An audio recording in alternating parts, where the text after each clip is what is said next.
Protests and unrest continue across the nation and in Kansas City. It's been more than a week since George Floyd, a 46-year-old African-American man, died in Minneapolis after being handcuffed and pinned to the ground by a white police officer. Bystanders captured video of the officer behind a police car using his knee to pin Floyd by the neck. Floyd is heard repeatedly saying, "I can't breathe." The topic today on SportsBeat KC, the Kansas City Star's daily sports podcast, is the role of sports in addressing the unrest. It's Tuesday, June 2nd, and I'm Blair Kerkhoff. Star columnist Vahe Gregorian and I talked to Star reporter Glenn Rice. He's been covering the protests, and we talk about that. But Glenn, a longtime Star reporter, is also a sports fan, and we talked about the protests in Kansas City in the context of sports. Later, you'll also hear some clips of coaches and an athlete who have used the social media platform to weigh in on racism. I saw a tweet this morning where someone had tallied the teams in the NFL, NBA, NHL, and Major League Baseball that had issued a statement. More than half of them had, and that was as of this morning. My general thought on this is I salute those teams and athletes that want to make a statement and don't condemn those who don't. We'll play those clips after our conversation with Vahe Gregorian and Glenn Rice, which begins now.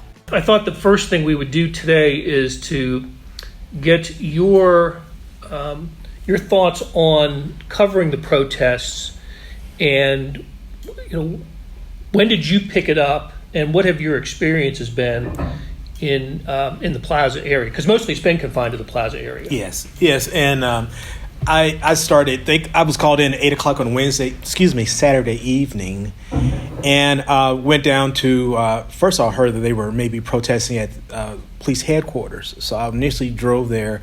There were a handful of people there, and to think the anticipation was folks was going to march in front of police headquarters. That did not happen. So I immediately went to Westport, parked my car, and walked down to the Plaza. As I was walking south on Broadway, ran into a bunch of people who had been there for quite some time, and they were there as part of the peaceful protest, some of the demonstrations, and they were holding signs and calling for police accountability, justice, the constant drumbeat of young black men and women who've been killed at the hands of police, and they wanted to express their outrage up for that. And so some of them was there for peaceful purposes, but as the night continued, it became less peaceful and more dramatic.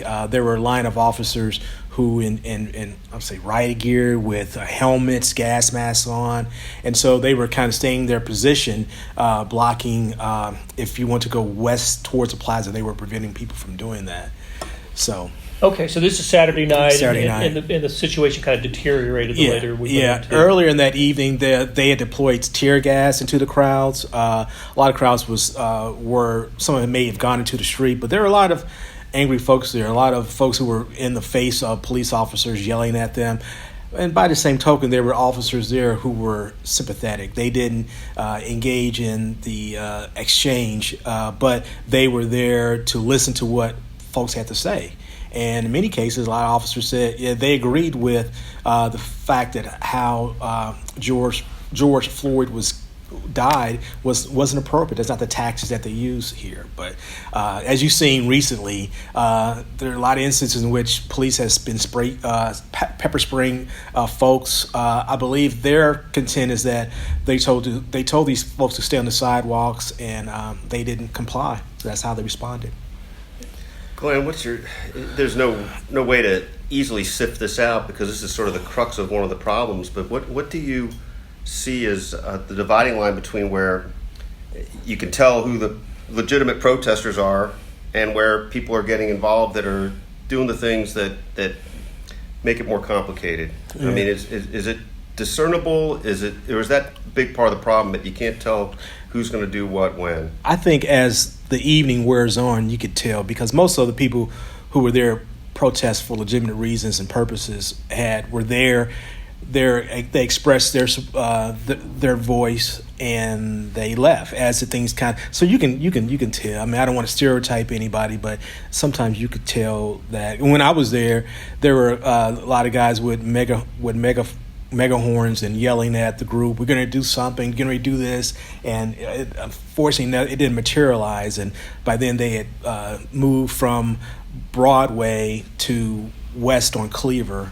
And I don't know where they went after that. So Cindy and I, my wife, rode our bikes over to the plaza on Sunday, and just wanted to get a feel for it. And we were so impressed by the nature of the protest during the day Sunday. And it was hundreds, if not thousands of people then. And I remember walking away thinking, these aren't people that are doing those things. I read, and we reported that mothers were bringing children down. Yes. You did see that, and fathers were bringing sons there to be a part of that. And so, but I think when it began to turn, then they decided, this is probably not the proper place. So, yeah. Well, it continued into Sunday night, Monday night, and we're recording this on Tuesday, and we don't know what to expect going forward. Glenn, you've been in Kansas City long time. A couple decades. Has Kansas City experienced something like this? I would say the last time something to this happened would have probably been 68 after Martin Luther King was assassinated, but not to that scale where you had rioting throughout the entire city. This is pretty, I wouldn't say tame compared to that. No, but I wouldn't say anything close to it. Yeah. They've been protests in front of the courthouse before, but nothing to the scale in which has happened here that I could remember. Go ahead, Vahe. Well, no, just one of the things that Blair and I were talking about is the link to sports in this, and hearing athletes speak out, and some more forcefully than others. But have you taken notice of that? I know you're a big sports fan too, and what do you feel like athletes ought to be doing right now? Well, I think some of the more high-profile athletes have used their profile to elevate certain causes. LeBron James is obviously head amongst those, as well as Steph Curry, using it very intelligently and not, you can tell they put some thought into it as opposed to just saying something.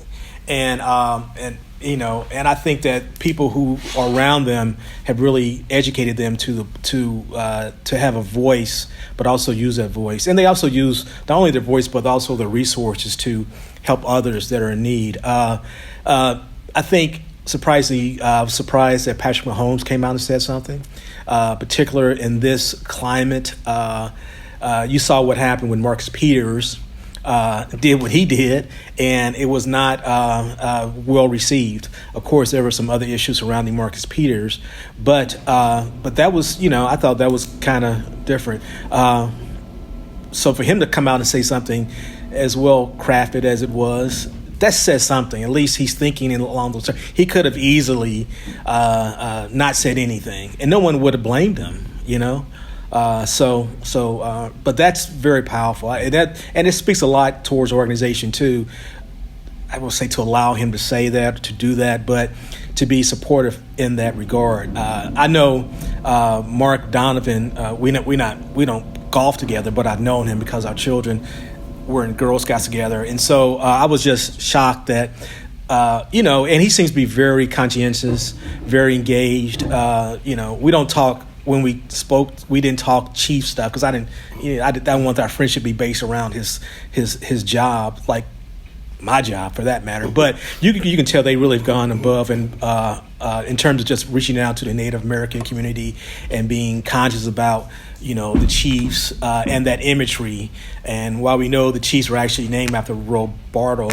Right. But they still have that connotation. And if you saw some of the images from years past, that would, it's quite different now. So, yeah, you're right about Patrick Mahomes. He did put a statement out on, was it Instagram? Instagram, and I think sort of either tweeted from Instagram or however that mechanism works. Yeah, and of course, the fact that a 24-year-old quarterback understands his role, that what he can say would have some impact, I think is a credit to him for sure, and to the Chiefs organization. That I don't know if he ran it by the Chiefs. Maybe he did. Maybe he did. But whether he did or not, it was out there. Yeah, right. It was put out there, and I just thought, well, well done. You may not have agreed with it. It was kind of I don't know, tempered a little bit. Yeah, right. He didn't call for.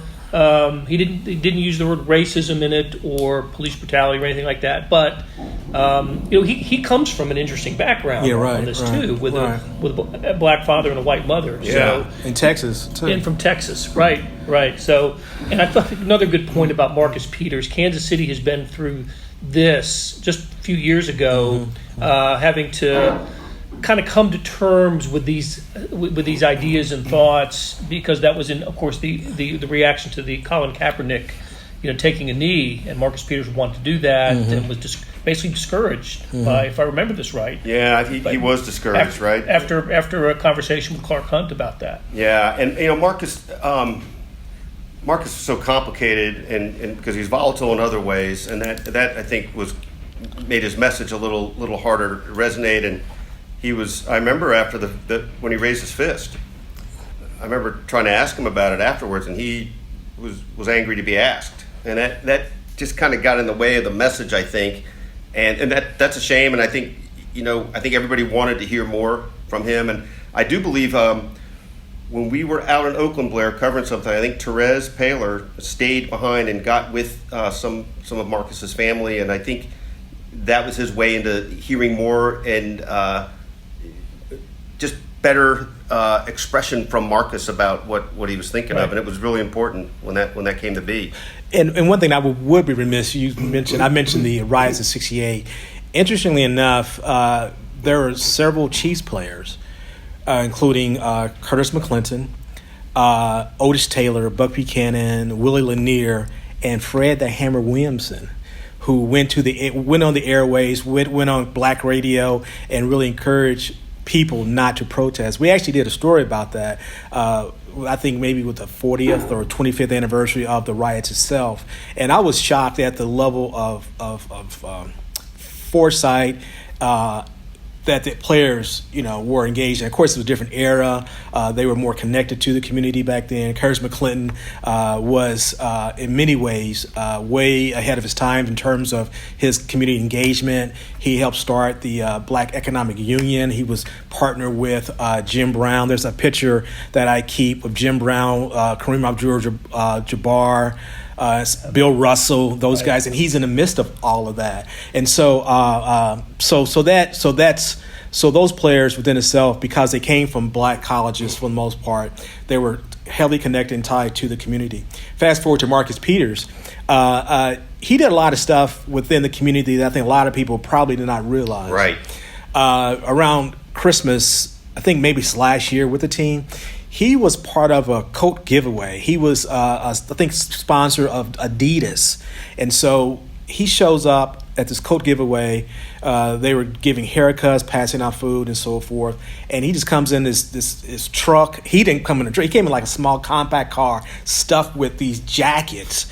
And so his father and other people, and he just passed them out. And believe it or not, some actor guy named, he played, I'm drawing a blank now. From Kansas, I just drew Paul Rudd or Paul Rudd was there with his son. He was and he helped him. Pass out. I was like, "What are you doing here?" He says, "I'm here to help Marcus Peters." I was like, "Dang, So he gave us an insight on the next couple of Avengers movies, but he didn't tell me too. He didn't tell me too much. But I thought that was so impressive that and Marcus was he was very accommodating to people who want to take pictures with him. He played with the kids, not in his own way. He wasn't, he was Marcus. So. Well, I'm really glad you shared that story, because I think it really lends some depth to understanding Marcus and his passion for getting out in the community, which we know of in other ways, but also even the fact that he would have engagement with Paul Rudd to come in. Yeah, it was quite interesting, because he didn't like, okay, here are the jackets, I'm leaving. He stayed. Yeah. And these were Adidas expensive. You look at the price tag, like $200 jackets. Granted, it probably didn't cost Adidas anything. It didn't cost Marcus anything, but for a lot of people, these are really good jackets. So. And from a team success standpoint, all's well that ends well for both the Chiefs and Marcus Peters. Yeah, right. Marcus Peters went to a Super Bowl with the Rams. The Chiefs won a Super Bowl without Marcus. Without Marcus. Yeah, right. The old right, switcheroo. That's right. Yeah, They both ended up okay out of this. And so I think one can say, like, today's athletes, obviously there are maybe build up to only think singular in terms of their sport. They spend everything tied into becoming better, more proficient. For them to have interests outside of that, I think is quite refreshing, quite interesting. Of someone who grew up here and saw the political change, and so that's kind of interesting. And again, for Marcus Peters to say that, for Patrick Mahomes to say that, to do that. And if you go on social media too, you can kind of get a sense of how conscious some players are. We had mentioned Andrew Wiley, and today, Tuesday, is Blackout Tuesday, and so you look at the scroll on social media, and all these athletes, they have black, their feed features this totally black picture, right. And I was like, wow, it kind of gives you a different perspective of them in that sense. So if you or a fan, you like them more because maybe they are tied to what you think is right politically and socially. So well, who's been just great at that, and it's no surprise because he's so thoughtful all the time, is Tyrann Mathieu. I mean, all the social media, and many words of his have stuck in my mind, and images he shared. I just think he's doing important work that way. Yeah. But not from here, right? He's not. Well, that's right. Yeah. Good point. Good distinction. But so we all remember what we felt and what we saw during the kneeling protests of, I guess now 3 years ago, whatever it was. I think it's 2017 season. And I think when the NFL season starts, it's going to be different anyway in the COVID-19 world. But this is now. This is going to come back. Yeah, right. This issue is going to be back confronting the NFL, which really, as it turned out, took a pretty hard stand against the kneeling protesters. They didn't disallow. We kind of left it up to the teams to handle it, and the teams handled it in different ways, as I recall. But I think in 3 years, the world's and because of this, the world will have changed by the time the NFL season kicks off in September. I often wonder why, and maybe the NBA really encourages its players to do these things, to support different causes that they feel important, while the NFL, in my belief, tends to play it safe, become more patriotic. That type of thing, kind of almost bland in his concept, So I thought that it'll be interesting to see how that develops. Absolutely, because we're talking largely, white owners. Not largely, all owners in the NFL, white owners and black athletes. That was the essentially, that's what it boiled down to, right? Confrontation 3-4 years ago. Yeah, right. And you just wondering if there's going to be a bit of an awakening because of this. It'll be interesting to see it'd be interesting to see what reaction Colin Kaepernick received when he steps out on the field. Although, doing preseason, he's with the Jets now. Is it Jets or Miami? I don't know that. I thought there was just talk about it. I didn't know that anything happened. Oh, okay. I thought maybe he had signed. So anyway. No, I don't think he signed. Okay, I stand corrected. Yeah. So. No. I wonder if this will prompt it. Yeah, I think a lot of people may say they owe him an apology, maybe. So, one topic that Vahe and I were going to tackle here was we've spent all of our professional lives in locker rooms and clubhouses, and growing up playing sports when we were kids and everything, and we never knew, because of what we do, and as long as we've done it, we've never known a world that wasn't integrated, that wasn't you go to a baseball clubhouse and it's half Hispanic today. You go into any NFL locker room and it's absolutely black and white, and that's the way that shaped your worldview, right? That's how you thought the world was. And then you get out into the world when you're a young adult And it's like, wait, it's not like this. People are separated in other ways. Yeah, and, right. I'm wondering if you're a sports fan, and you're not a sports writer, but a great news reporter. But I wonder what your impressions, what you thought of sports and sports' ability to play a role in maybe creating an ideal thought for the times that we're in. Yeah, I think I instantly thought about Jackie Robinson. And Martin Luther King often said that because of what Jackie did, made it easier for him to do what he did. And so while he probably wasn't as vocal as we would like him to have been for the times that he was in, Michael Jordan pretty much made it easier for LeBron James to be LeBron James. So those, that's, I think, one of the things that hopefully that comes out of this is a better understanding, to have that locker room mentality for society itself. It's going to be a challenge, but it is a possibility that could be one of the things that come out of this. That I think now, with George Floyd's death, I think law enforcement has become ultra sensitive towards what's going out there, what they see, and what's being caught on video or just been brought out. I think they may sometimes operate in their own little silos, and it's a rare occasion when you have a Duro Forte who's really engaged into the community. He, was revered in the community, but by the same token, he probably did not have that same level of support probably within his own ranks. But, so it'd be interesting to see what happens from that. Will Rick Smith be more visible? Will he decide to have breakfast at Niecy's, at Meyer and Truce once a month?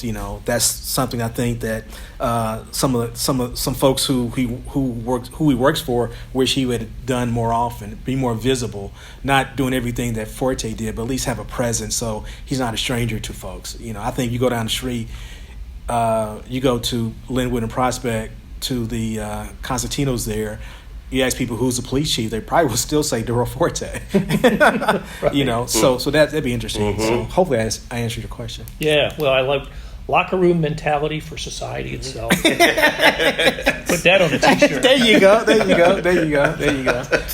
Yeah. It needs to be the right locker room. Yeah, right. Yeah, true. All right, Glenn. Thanks a lot for sitting down and talking to Vahe and myself. I enjoyed it. You got to get back and do some reporting. Do some reporting. I got phone calls to make. So anyway, thank you guys. I really appreciate that. Thanks, thank Glenn. you. Hey, it's Blair. We have a special subscription offer for SportsBeat KC listeners, unlimited digital access to the Kansas City Star's award-winning sports coverage. Sign up now for 1 year of Sports Pass for access to all the sports news, features, and columns presented on the kansascity.com site, and it's only $30. That's a 40% savings off our regular rate. Your subscription will automatically renew after the initial term at $50 unless you tell us to cancel. Your subscription helps support the sports coverage of kansascity.com and the Kansas City Star, and that support has never been more important. Please visit kansascity.com/SportsBeatKC offer to get this special offer. And as always, thanks for listening. Hey, let's listen to a couple of audio clips. The first was released on Monday evening by Big 12 men's basketball coaches.